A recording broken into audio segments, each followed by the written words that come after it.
इसमें सबसे बड़ा नुकसान एक जो मुहिम समाज में चल रही है कि नारी शक्ति को जागृत किया जाए, नारी शक्ति को आगे भेजा जाए, इसको एक बहुत बड़ा धक्का लगा। भेजने वाला तो पुरुष ही समाज है। पुरुष पे एक आरोप लगता है कि पुरुष महिलाओं को आगे नहीं आने देते, लेकिन जब जब पुरुषों ने महिलाओं को आगे आने में पूरा अपना सहयोग दिया, उसके बाद ही इस मुहिम को धक्का लगना शुरू हुआ। ये भी उसी धक्के का एक अंश है। अब शायद पुरुष अपनी महिलाओं के बारे में, अपनी विवाहिता पत्नी को आगे लाने के बारे में सोचने में संकोच करे, के प्रति अविश्वास बढ़ा है। जो भी पद पे रहा या उसने मजदूरी करके पैसा कमाया, तो आखिर उस मजदूरी के पैसे से ही उसने पीसीएस की तैयारी की होगी, कंपटीशन में बैठी होगी, वो साथ लेके गया होगा।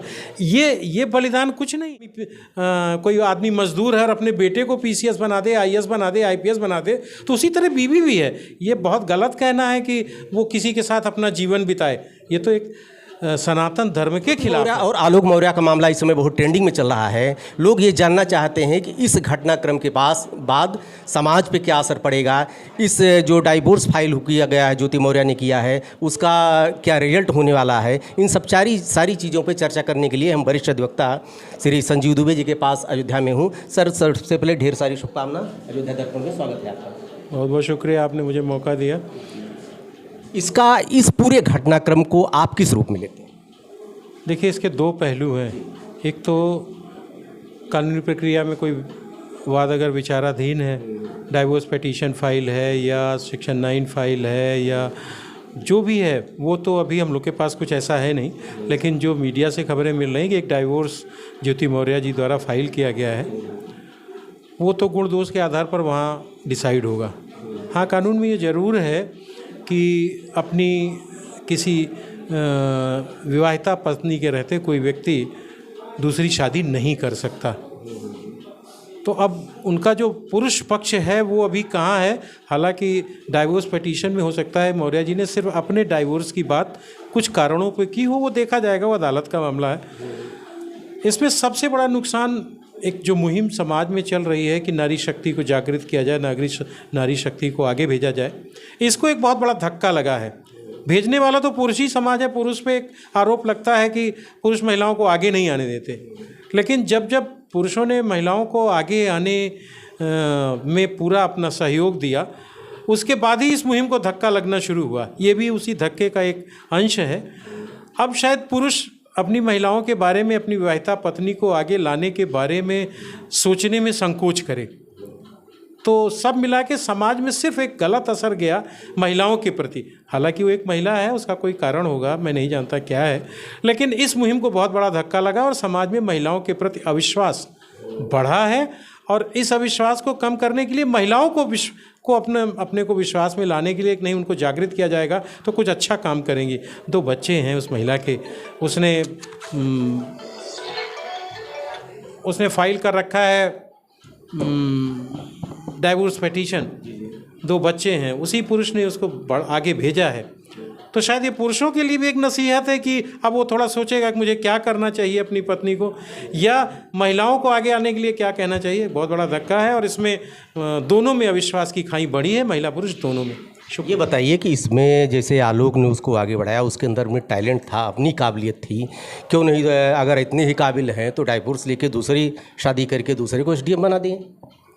देखिए, ये बात तो दूसरी है जी। बात यह है कि अगर एक महिला एक पुरुष के साथ रह रही है, जो सनातन धर्म का जो पहलू है उसमें है कि किसी भी महिला को एक शादी करनी चाहिए। और जब वो महिला कुछ नहीं थी तब तो वो कुछ था ना, उसी जो भी पद पे रहा या उसने मजदूरी करके पैसा कमाया, तो आखिर उस मजदूरी के पैसे से ही उसने पीसीएस की तैयारी की होगी, कंपटीशन में बैठी होगी, वो साथ लेके गया होगा। ये बलिदान कुछ नहीं है। अरे वो काम करके अगर कोई आदमी मजदूर है और अपने बेटे को पीसीएस बना दे, आईएएस बना दे, आईपीएस बना दे, तो उसी तरह बीवी भी है। ये बहुत गलत कहना है कि वो किसी के साथ अपना जीवन बिताए। ये तो एक सनातन धर्म के खिलाफ है। और धर्म यहाँ नहीं, ये मॉरल बाउंडेशन है, मॉरल ड्यूटीज़ है हर आदमी की कि वो अपने समाज को सही दिशा देने के लिए कार्य करे। उसने अपनी पत्नी को एक्सपोज भी किया, जो पर्सनल उसके चैट थे उसको मीडिया में लाने के लिए, उसको समाज में लाने के लिए, वो भी तो दोषी है, आलोक भी तो। आप सही कहते हो, लेकिन क्या वो पुरुष दोषी नहीं, वो महिला दोषी नहीं जिसने दूसरे के साथ चैट किया, दूसरे के साथ संबंध रखे? ये वाइस वर्सा मॉरल, एक ने मॉरली अपने को हाई अप किया और अपनी साथ अपनी पत्नी को भी मॉरल की पहाड़ों पे लेके चढ़ा, लेकिन उस महिला ने दूसरी दिशा देखना शुरू कर दिया। और हुआ क्या कि महिला ने भी उस जो एक ऑफिसर है जिसके साथ उसके संबंध कहे जाते हैं, सम द्विवेदी है, दुबे है, तो उसके साथ भी उसके संबंध कैसे होंगे मैं नहीं कहता, लेकिन शायद इस पे समाज विश्वास न करे और ये नैतिक पतन है समाज का। समाज में नैतिकता रह नहीं जाएगी और कल से कोई भी व्यक्ति हिम्मत नहीं कर पाएगा, ना कोई पुरुष ना कोई महिला। एक चीज़ ये बताइए, दुबे जी भी तो दोषी हैं। केवल ज्योति मौर्य को आप कह रहे हैं कि मान लीजिए चलिए उसका पतन हुआ, आप कोई पत्नी को पढ़ाने में डरेगा, आप कोई जो महिलाओं के प्रति एक लोगों के अंदर सम्मान पैदा हुआ था उसको धक्का लगा है, लेकिन इसमें दोष तो मनीष दुबे का भी है। जो तीसरा एंगल है उसकी बीवी तो नहीं आ रही सामने, उसकी चर्चा नहीं कर रहे हैं। मनीष दुबे का दोष बहुत बड़ा है।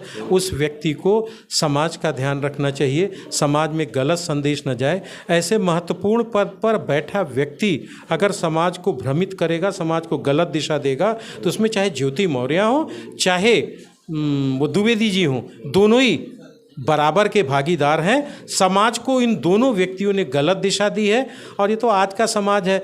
सुप्रीम कोर्ट लिविंग रिलेशनशिप को महत्व दे रहा है, लेकिन लिविंग रिलेशनशिप में थोड़ी ना कि शादीशुदा औरत किसी के साथ रहने लगे। तो ये वाकई में बहुत गलत है। दुबे का जितना दोष है उतना ही दोष ज्योति वर्मा का भी है, ज्योति मौर्य का भी है, और दोनों ही सहभागी हैं। ऐसे अपराधों के लिए कानून में जो सज़ा है वो दोनों को मिलनी चाहिए। वो डाइवोर्स ले ले, ऐसे लोगों को डाइवोर्स भी नहीं मिलना चाहिए। और अगर संबंध उजागर होते हैं तो निश्चित, अरे ये वो महिला नहीं सोच रही कि उसके 2 बच्चे हैं, उनका क्या होगा। अपने उसके पति ने उसको आगे बढ़ाया तो वो कुछ और करके अपने बच्चों को आगे बढ़ा के समाज को एक दिशा दे। उन बच्चों को किस मानसिकता में जिला रही, पूरे समाज में तू हो रही, शर्मनाक स्थिति है। और भारतीय समाज में इस तरह की बातें करना अभी फ़िलहाल संभव नहीं है और अभी इसको स्वीकार करना भी संभव नहीं है। एक तरह से ये माना जाए कि आप आलोक मौर्य को सेव कर रहे हैं। आलोक मौर्य, क्या ये बताइए, जब मामला कोर्ट में आ गया, दोनों तरफ से पिटीशन फाइल हो गई, तब आलोक मौर्य को मीडिया में जाने की क्या ज़रूरत है? जाने की ज़रूरत, अपना कोर्ट में जाते, अपना वहाँ पर अपना जवाब दाखिल करते हो। देखिए, तो मीडिया का चाट मसाला है। मीडिया को अगर ऐसे मसाले नहीं मिलेंगे तो मीडिया का भी पेट नहीं भरेगा। मीडिया तो जो क्वेश्चन पूछता, आप मुझसे भी पूछ रहे हैं, मैं कह रहा हूँ कि वर्मा भी उतना दोषी है, अरे मौर्य पुरुष भी दोषी है, मौर्य महिला भी दोषी है, मौर्य अरे दुबे जी भी दोषी हैं। लेकिन first of all sub centre में है ज्योति मौर्य, नीचे है आलोक और ऊपर है क्या कहते हैं द्विवेदी जो PCS ऑफिसर है। दोनों ही उतना दोषी हैं, लेकिन सबसे बड़ा दोष ज्योति का है कि उसने न भारतीय सामाजिकता का ध्यान रखा, न सनातन धर्म का ध्यान रखा और न ही द्विवेदी जी ने इसका ध्यान रखा। हाँ, मन की उलझन है, मन की उलझन को आदमी किससे व्यक्त करेगा।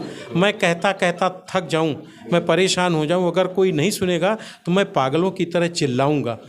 ये न सुने जाने की हद के बाद ये स्थिति आती है कि आदमी अपनी बातें समाज में कहना शुरू करता है और तब समाज उसका प्रभाव दिखाता है। पहले आदमी बहुत सहनशील है, महिला भी सहनशील है, दोनों पहले ये बातें नहीं कहते, पहले अपने तक सीमित रखते हैं, लेकिन फिर धीरे धीरे वो 1 से 2, 2 से 3, 3 से 4 और फिर ऐसे ही आप लोग हैं, माइक है आपके पास कैमरा है, आप हमसे पूछने बैठे हैं। ना मैंने आज तक ज्योति को देखा है, ना वर्मा को देखा है, ना द्विवेदी को देखा है, तीनों को नहीं देखा है, लेकिन समाज को सही दिशा में ले जाने के लिए एक बहुत खराब कदम है जो आने वाला समाज, तमाम ऐसे आए, ऐसा किया और खो गए इस दुनिया में, पता नहीं कहाँ हैं, ये भी खो जाएंगे, लेकिन समाज को गलत दिशा दे के जाएंगे।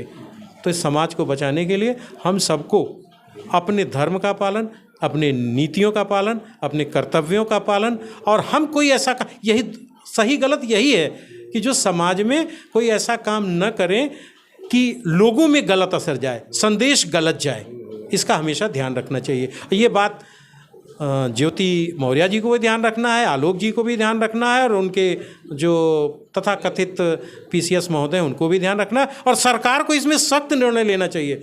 मैं तो कहता हूं कि अगर डंके की चोट पर वो दोनों इस संबंधों को स्वीकार कर रहे हैं, कानून में इसकी भी सजा है, कानून में इसकी भी सजा है, तो उन दोनों को दंडित कानून करेगा और कानून को करना भी चाहिए।